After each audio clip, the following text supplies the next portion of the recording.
ہو جائے، ہمیں سب سے پہلے اپنے آپ پر قانون کو، دین کو نافذ کرنا، اپنے گھر پہ دین کو نافذ کرنا۔ امام علی مقام رضی اللہ تعالیٰ عنہ، ان کے میدان میں نکلنے کا فلسفہ آپ سمجھیں۔ امام حسین رضی اللہ تعالیٰ عنہ کا فلسفہ یہ ہے کہ یہ جو یزیدی ہیں یہ حدود اللہ کو پامال کر رہے ہیں، یہ محرمات کو حلال کر رہے ہیں، لہذا ان کے خلاف کھڑے ہونا ہے نفاذ دین کے لیے، شریعت کی حدوں کو برقرار کرنے کے لیے۔ اور اس کا نتیجہ نکلا،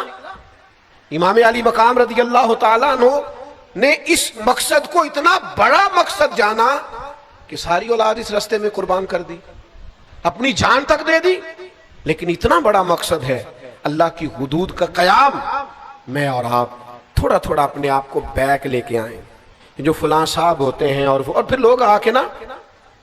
بڑی کہانیاں سناتے ہیں، میں بینک میں گیا تھا جی، دین کی بڑی برکت ہے، لوگ بڑے کھڑے تھے، انہوں نے مجھے اندر بلا لیا، میں نے کہا آپ کو دھوکہ ہوا ہے، ہم مہربانی فرمائیں، آپ کو لائن میں ہی رہنا چاہیے تھا، یہی آپ کے لیے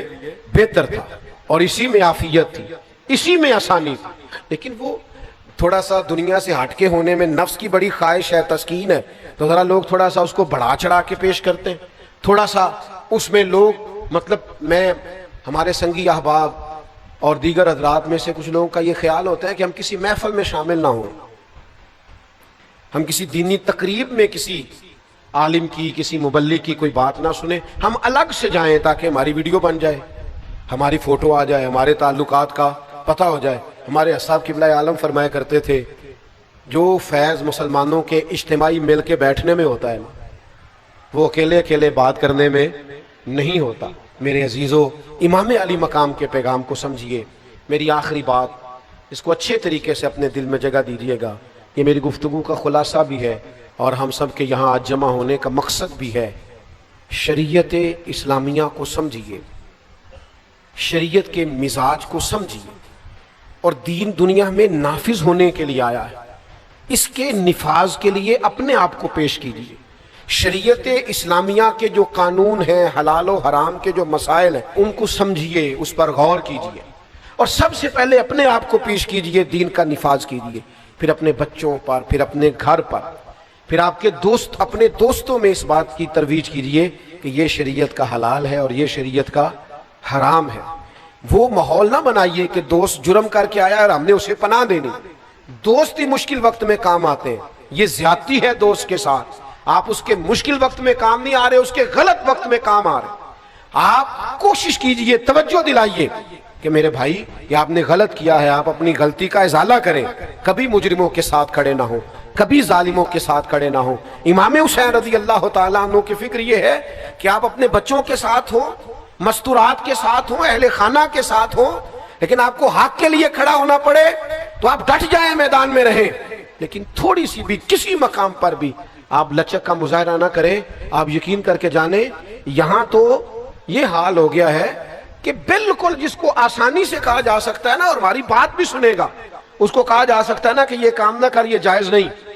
لیکن صرف ہم اس لیے نہیں کہتے کہ یہ بندہ کہیں مجھے برا نہ کہے، بس ٹھیک ہے میں گڈ بک میں رہوں، مجھے کسی جگہ ملامت نہ کی جائے۔ بالکل ہمارے کہہ دینے سے وہ بدل جائے گا، ہمارے بات کرنے سے وہ اثر قبول کرے گا، لیکن نتیجہ یہ ہوتا ہے کہ چونکہ وہ کہیں میرا مخالف نہ ہو جائے، لہذا ہم بات ہی نہیں کرتے۔ اپنے گھر میں، اپنے قبیلے میں، اپنے خاندان میں اس بات کا رواج پیدا کیجئے کہ ہمیں شریعت کے اصول اور قاعدے ضابطے ان کا نفاذ کرنا ہے۔ اللہ کے حبیب علیہ السلام نے دعا دی، کہا اے اللہ اس مرد پہ رحم فرما جو صبح نماز کے لیے اپنی بیوی کو جگاتا ہے، کہا اے اللہ اس عورت پر رحم فرما جو صبح نماز کے لیے اپنے شوہر کو جگاتی ہے۔ وہ میرے دوستو، اللہ کا فرض ادا کرنے کا ٹائم ہے، اور میرے گھر میں میرے اہل خانہ، میرے بچے سو رہے ہیں،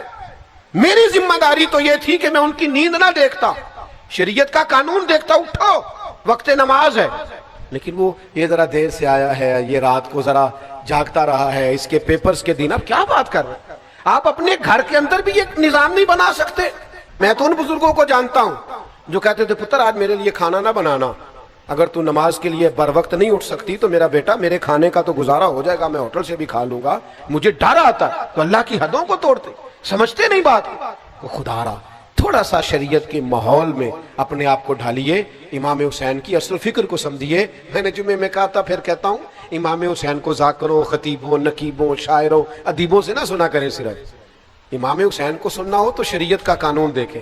قرآن کی آیات پڑھیں، حضور کا اسوہ نور دیکھیں، خلفائے راشدین کی زندگیاں دیکھیں،